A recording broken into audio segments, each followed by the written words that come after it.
Imagine a world where your clothes weren't just fashion, but your life support system.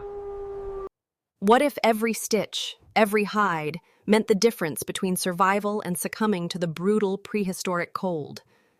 Did you know that Stone Age fashion wasn't about looking good, but about literally staying alive? Think your winter coat is tough? Try surviving an ice age with nothing but animal hides and your wits. We often picture our ancestors in simple, crude garments. The reality was far more sophisticated. Survival in the Stone Age meant conquering diverse and brutal climates, and their clothing was the first line of defense. This wasn't just about warmth. It was about creating a personal shelter, a shield against rain, wind, and sun. From sub-zero ice age winds to scorching summer heat, clothing was the paramount tool for survival. The process began not with a needle, but with a successful hunt. The raw material was a gift of survival. Rawhide is stiff and prone to decay. The first step was a laborious cleaning process, demanding skill and strength. Next came the transformation, tanning. Using methods like smoking or working in animal brains. The tools were rudimentary, yet perfect for their purpose.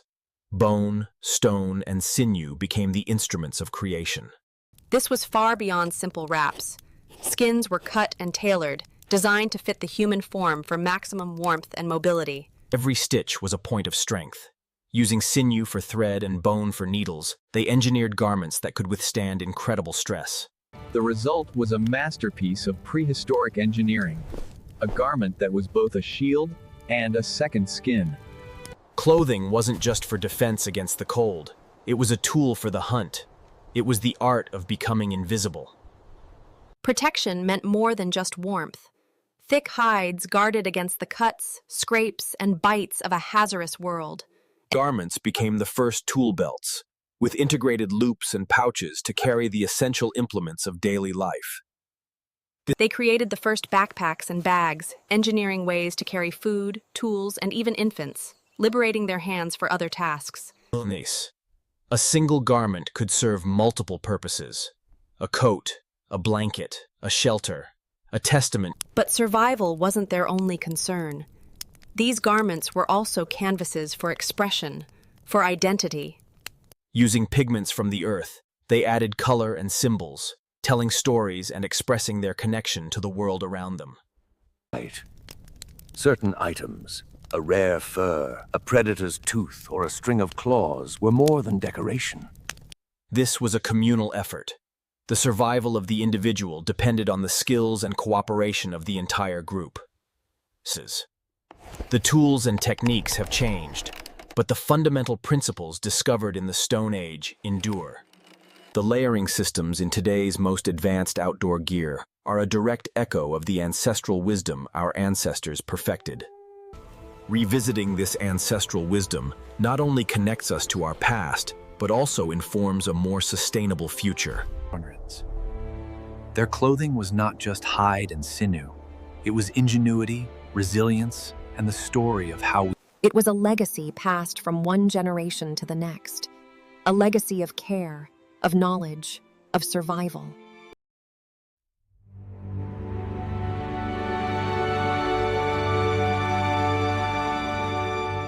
Once a prize was brought to camp, the work truly began. Every scrap of meat and fat had to be removed before the hide could be preserved. This was a race against decay, a process that required precision and an intimate knowledge of their raw materials. Every member of the clan had a role. Even the youngest children contributed, learning the ancient techniques through work that felt like play. They discovered a powerful secret held within the animal itself. The brain contains lecithin and oils. Working the paste into the hide was a long, tiring process. This crucial step would determine the leather's final softness and flexibility. As the hide dried, it had to be constantly stretched and worked to prevent it from turning stiff as a board. The final step was smoking. This golden smoke not only colored the hide but also sealed the fibers. Not all thread came from animals. They were masters of the plant world, creating strong cordage from nettles and bark for lighter tasks. But for strength, nothing matched sinew. Dried and separated, the tendons of a single animal could provide miles of thread stronger than any plant fiber. The tools that worked the hides were themselves masterpieces of engineering. To shape stone was to understand the hidden laws of physics. Each material was essential: stone for the edge, wood for the grip, and sinew for the bond that held it all together. Specialized tools allowed for more than just crude construction. They allowed for artistry and refinement. A hunter's life depended on the integrity of his tools. Maintenance was not a chore, but a ritual essential for survival. Hides and furs were also used to transform a cold stone shelter into a warm, comfortable home. Their ingenuity knew no bounds. A simple piece of stiff leather could be transformed into a tool to control the lifeblood of the clan. In a world without wells or pipes, the ability to carry water was the key to mobility and survival. The waterskin allowed them to leave the riversides, to explore, to hunt, and to endure in lands that would otherwise be impassable. Clothing was a personal shelter, but larger hides offered protection for the group, allowing them to weather any storm. With these simple materials, they could create a pocket of warmth and safety anywhere in the vast, wild world. They understood the importance of protecting their feet. They crafted specialized footwear for every type of terrain and weather. Crafted goods were not just for personal use. They were a form of wealth, a way to build alliances and strengthen social bonds. The right clothing could mean the difference between a successful hunt and becoming the hunted. Silence was a weapon. And in moments of peace, their clothing provided something just as important as protection: comfort, and the freedom to simply be. Soft, clean leather also served a medicinal purpose, acting as a durable and breathable bandage to protect wounds from infection. While tanned leather was soft, untanned rawhide dried as hard as wood. It was their version of armor plate. This piece is from the great deer your father hunted, and this soft fur is from the first rabbit you helped me snare. Clothing was also a language of ritual. Special garments could transform a person, connecting them to their beliefs and the spirit world. In a world without waste, every item was precious. Repair was not a chore, but an essential skill. Just as important as knowing what to wear was knowing what not to wear. Their understanding of their gear was absolute.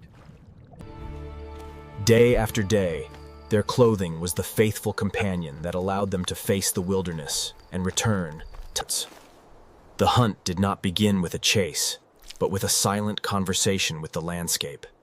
Every broken twig in the open wilderness, a spoken word could alert prey for miles. They spoke a silent language, a choreography of survival units. This knowledge was a legacy, passed down through generations. The survival of the clan depended on every... They augmented the camouflage of their clothing by becoming part of the shadows themselves, erasing the last traces of their human form. Their greatest weapon was patience. They could remain motionless for hours, a part of the landscape, waiting for the perfect moment. And then, the moment came. An explosion of motion, a test of speed, endurance, and strategy. The hunt was as much a battle of wits as of speed.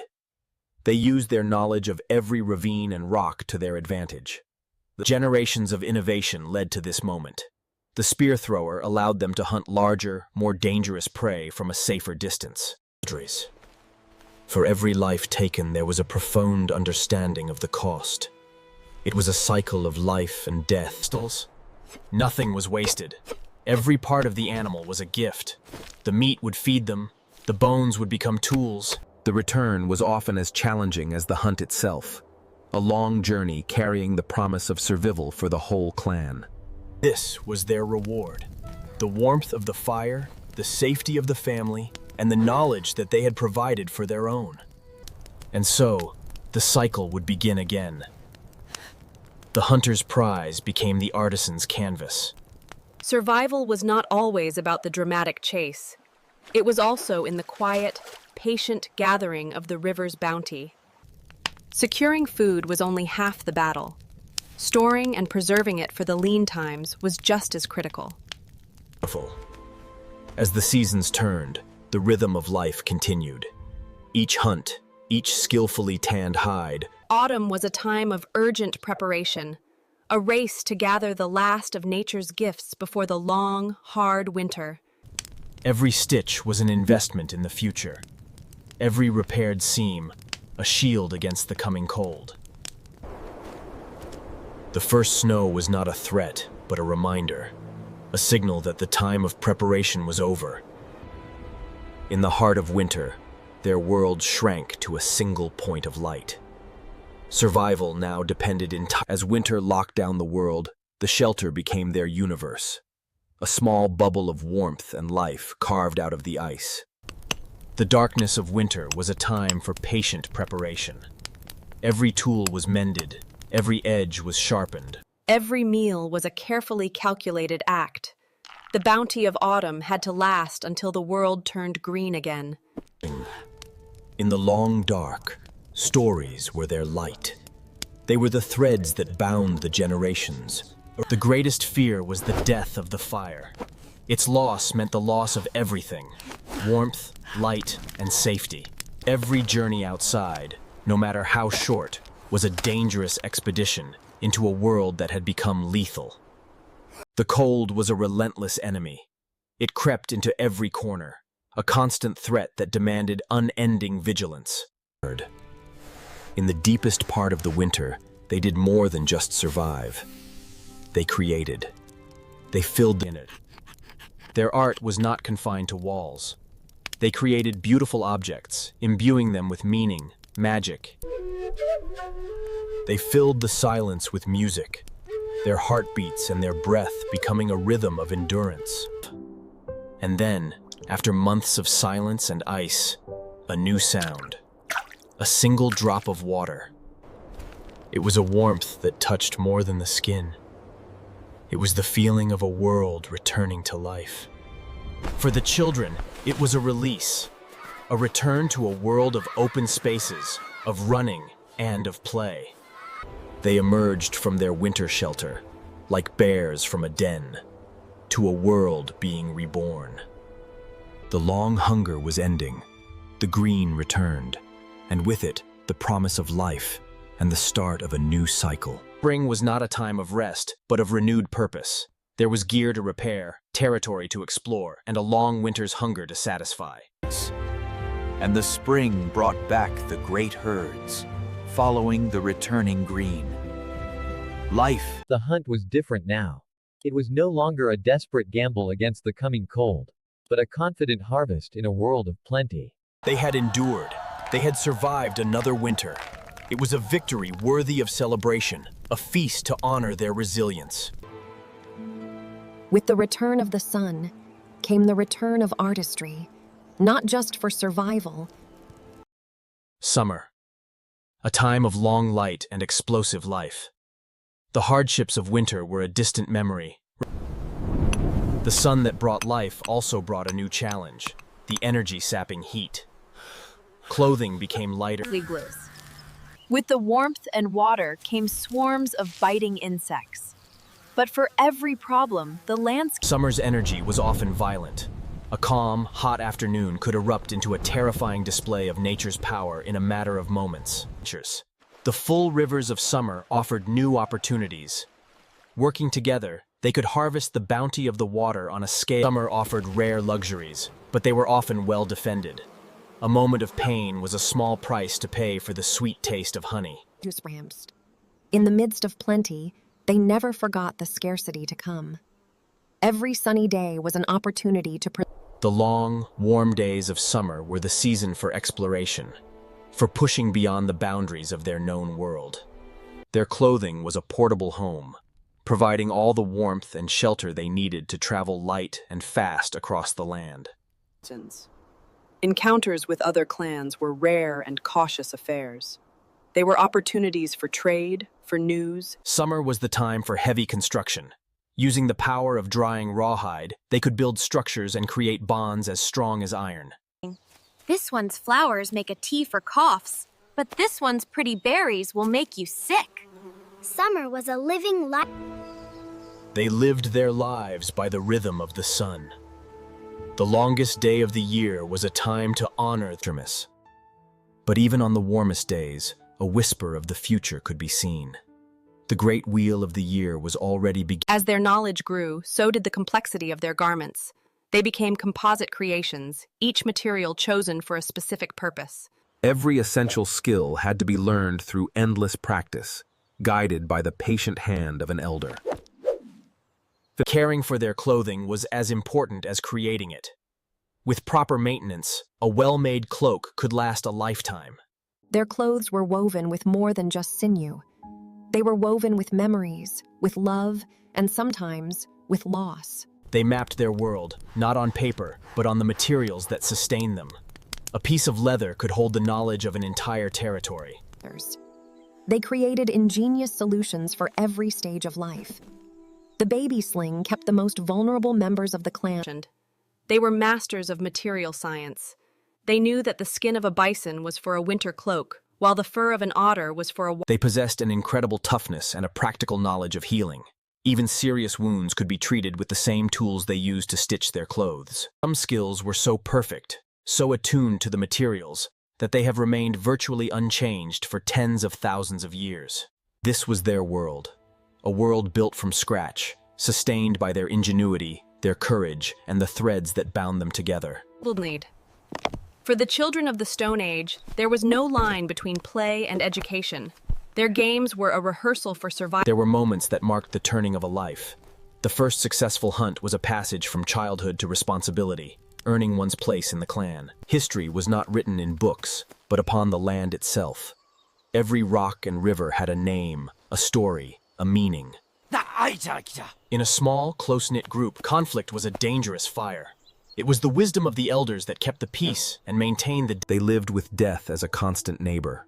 Their rituals showed a profound respect for the departed and a belief that the journey did not end here. They believed the world was alive with spirits of the animals, the land, and their ancestors. It was a world of reciprocity. A life taken required thanks to be given. Survival was a partnership.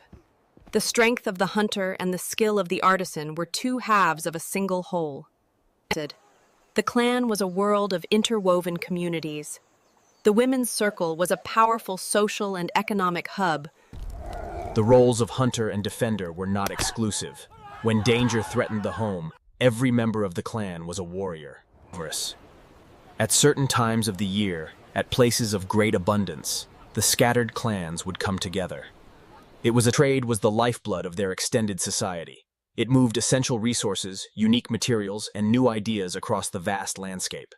New families were the threads that wove the scattered clans into a larger human tapestry, creating a network of kinship that spanned the horizon. Friendly competition was a way to test skills, build respect, and turn strangers into friends. Their world has vanished, but they left behind echoes, whispers in stone. We search for them in the earth, sifting through the dust of millennia, seeking to touch the lives of those who walked before us. The challenges they faced sparked the first fires of human ingenuity. The world they knew is buried beneath our own, a lost landscape of memory upon which we have built our modern lives. The fires have changed, the stories are different, but the human need to gather, to share, and to find... They were not primitive, they were pioneers. They were the innovators, the artists, and the survivors who made us who we are. They lived lives of incredible hardship, but also of incredible beauty, meaning, and sophistication. And the archaeological record confirms this. We find them buried with astonishing artistry, a testament to the same skills, the same materials, the same dedication to quality. The thread of their craftsmanship runs directly to our present day. So when you put on your coat to face the cold, remember them. The family that first turned a simple animal skin into... Remember the ingenuity, the resilience, and the love that is stitched into the very fabric of our shared human story. We find the ghosts of their homes, not just in caves, but in incredible structures built on the open plains. Magics. Perhaps the most profound echo they left is not in stone or bone, but within ourselves. When we attempt to replicate their work, we are humbled. We discover a level of skill, patience, and physical toughness. The material they mastered is still woven into the fabric of our lives, chosen for its unique combination of strength. Even their designs echo in our most modern creations, as we sometimes rediscover the simple genius of their solutions. In the coldest places on Earth, the ancient ways have never been surpassed. The skills they practiced every day for survival are now skills we seek out, to reconnect with the wilds. The challenges they face daily would be, for us, the adventures of a lifetime. They were all extreme athletes. The desire to leave a mark, to say, I was here, to reach out from one's own time into the future. We visit the wilderness for recreation, for escape. For them, it was not a place to visit.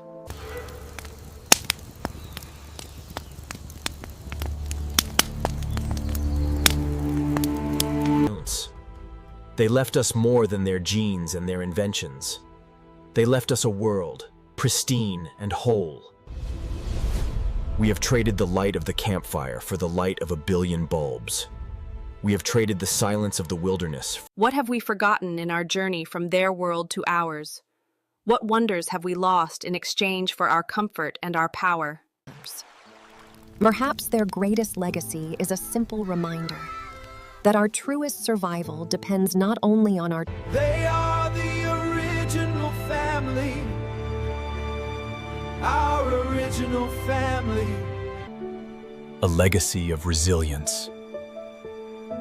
A legacy of ingenuity. And a legacy held together by a single, simple thread.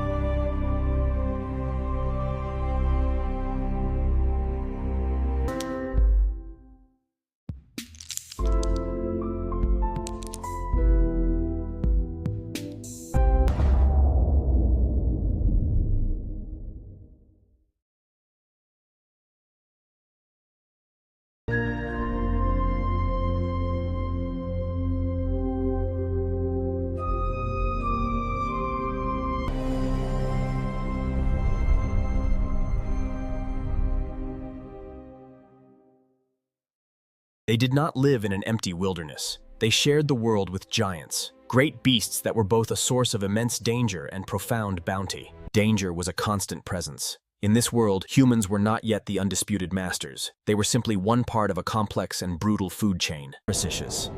It was a world of creatures that now exist only in our imagination. Strange and wonderful beasts that they learned to hunt by watching the other great hunters of their world, observing the strategies of the wolf pack and the patience of the great cat. And life was not just in the giants. It was in the sky, in the water, in the soil. Agents. Many of the most abundant foods required complex knowledge to unlock their nutrition, a skill passed from mother. Different tasks required different tools. The hunter's flint knife was useless for felling a tree. For that, a tougher, more durable toolkit was needed. And in the quiet moments, they created joy. Simple toys that taught children about the properties of the world through play. Amidst the hardships of their world, they found time for tenderness, for care, for the simple human rituals that bind a family together. Faults. Their bodies were their primary tool. They possessed a level of strength, agility, and endurance that was the simple. They learned to capture the energy of the animal, not just as food, but as a source of clean, reliable light. They used every resource imaginable. Even the delicate skins of birds could be transformed into materials. They were the first geologists, possessing a deep, practical knowledge of the earth. They could read the story of the stone. And in the heart of their society was the miracle and terror of birth, a moment of ultimate vulnerability. Their lives were a tapestry of constant work, deep knowledge, and strong bonds. A rhythm that laid the foundation for everything to come.